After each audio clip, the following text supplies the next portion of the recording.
We have begun our tour of the facilities at Garner Area Ministries, and we're currently in the pantry, which is primary food. Is that correct, Tom? That's correct. With me is Tom Oriole. He's one of the many devoted volunteers for Garner Area Ministries. Tom, tell us about the pantry, and let's not forget to talk about those free pizzas we talked about briefly. Will do. The pantry gives out the food to the people based on the family size. We get donations from the food shuttle, from Cub Scouts getting their yearly collection, churches. So everybody brings it in, and we still run short as it is. We talked with Joyce earlier about the economy and how that's affected the demand. Have you seen an increase in requests since the economy's turned bad? There has been quite a request. And it's drawn down your inventory, so to speak. We've been buying food almost every 2 weeks or so, and it runs over $500 every 2 weeks. So. And in a perfect world, you wouldn't have to buy; people would be donating. So even with the donations that we get, we still have to buy. really? Yeah. What do you personally get out of this? I know it's a service, and I tell people who volunteer, if you live in a community or a part of a community that's good to you, you feel like you need to reciprocate and give back. What is this about personally to you as a volunteer? It's self-satisfaction. I enjoy doing it. I enjoy meeting the people. Every once in a while, I get a nice big hug at the end, and the people appreciate what we're doing for them. Now tell us about the free pizzas. I want to get it. Oh, free pizzas. Pizza Hut saves up the pizzas for a week in their freezer, and once a week I go collect them and give them the amount that I got, and we give them out to the people. Do you think it's appropriate for the faith community to be a part of it is a ministry? Is it appropriate for the faith community to, from the beginning they've been a part of it and they're still a part of it? They started it. Definitely they have to be a part of it. That's what keeps us going. Well, look, thank you for taking time to talk to us today. Thank you for stopping by. Well, I'll be back. I'll try to bring some canned goods. Okay, sounds good to me. Well, God bless you for your work, and keep it up. Enjoy it. I really do.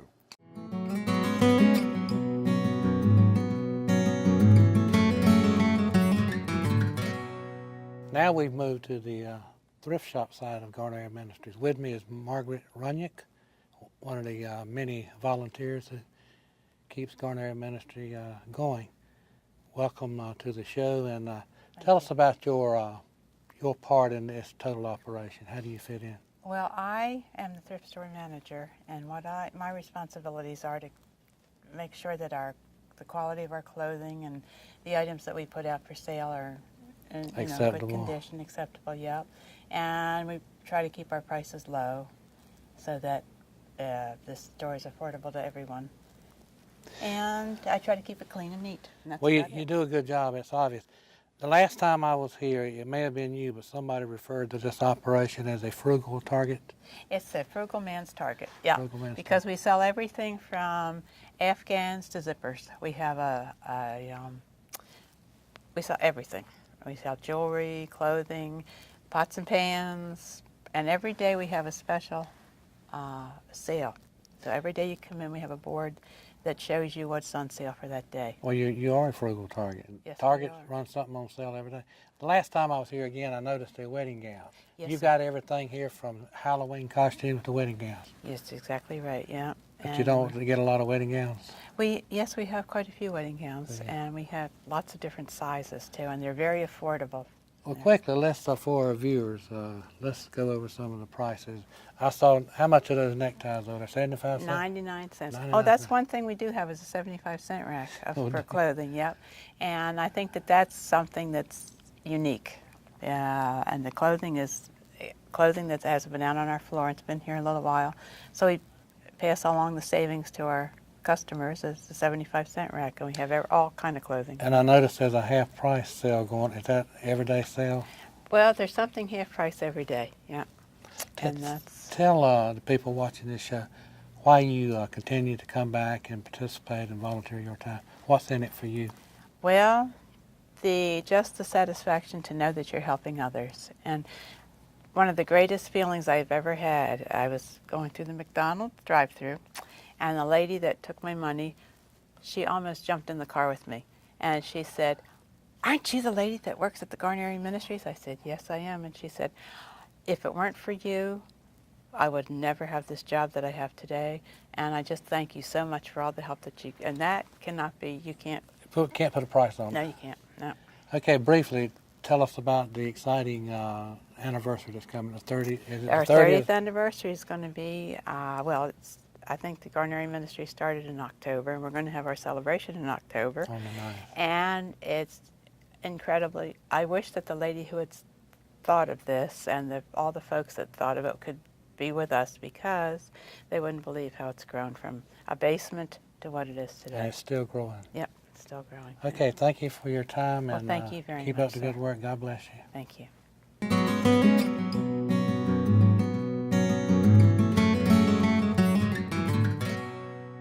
Okay, we're still on tour at the Garden Area Ministries facility. With me is Carol Oriel. Carol, welcome to the show. Thank you.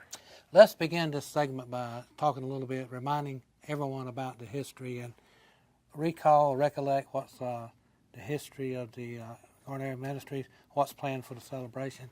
We try to talk about that each place we've been today, and we want a good turnout, we want good representation. So tell us about the history again. Okay, well, of course, preparing for this celebration, I read some of the old minutes and things, and it was just amazing to me how first a group of about 9 churches in Garner tried to get this going, and they're still active in Garner Area Ministries. But they had $67 in their treasury at the time, which is amazing. But now in '81, there was a reorganizational group that really got together and started. They were more not just ministers, but they were lay people and representing the different churches. Do you have an idea of how many actual people you serve around the community? Since the beginning of this year, we've probably helped 4,000 people. Now that's, certain families have, different numbers in their family, but about 4,000 people if you count all the people, yeah. So out of the thrift store, can you tell our viewers how much of your revenue comes from the thrift store? I would say about half, at least really? half of it comes from that. And then we get grants and we get donations from organizations and private people, they give us money. Mostly from the churches, they give us, they pledge monthly or quarterly. Yeah, well, that's good. I asked your husband, Tom, earlier about faith-based churches and agencies still being involved. Well, it started with faith-based groups. Is it fair? Is it accurate? Is it appropriate that they're still involved in your work? Absolutely, yeah. Our board, we mention in our board of directors, we try to get representation from different churches on our board, and most of the people come to us from the churches. That's good. Here. Your physical location, tell the viewers about that and give us some phone numbers in case they won't Okay. drop something by where you are, and tell us about your phone numbers. All right. Well, we're in Garner Village, and we always tell people it's the place with all the green signs and awnings. And we're at 558 through 562 Village Court. Our phone number is 772-9100 for assistance. Well, that's easy to remember. Yeah. Repeat it again. 772-9100 That's easy. for assistance. And then our thrift store is 772-9178. Y'all owe a debt of gratitude to the community. You want to Absolutely, give a shout out to them right quick? Yeah, well- And then we'll see if you got any comments to add before we wrap this up. Okay.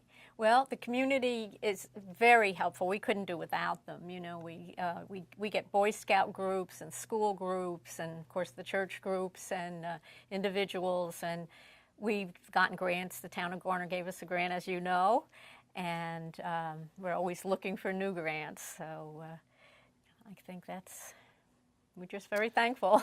What would you tell the people again? How can they help what you do here? They can bring material, they can bring goods by, they can bring clothing, food. What's the biggest need now? Is it food in the pantry? I would say the food, and I know Margaret said household items she could use in the thrift store, but the food is the biggest thing. We've spent over $11,000 this year just on food alone, and that's a lot. We Just you to know we stock we the can't shelves. keep doing it, you know, Yeah, you because don't run out of money. just to I mean, well, I think with when we saw you last, our shelves were about empty. Yeah, they So were.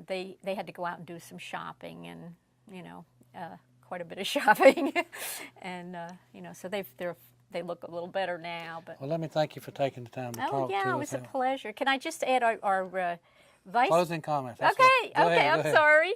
I just wanted to mention Woody Mitchell, who is our vice president, and he was actually the vice president in 1981 also. He has So been I steadfast, didn't yeah. want to forget mentioning him. You know, he's been with us for all that time. Yeah. Well, thanks again for taking the time. Okay, well, thank you. Look forward It to was the a pleasure. celebration. Yes, thank you.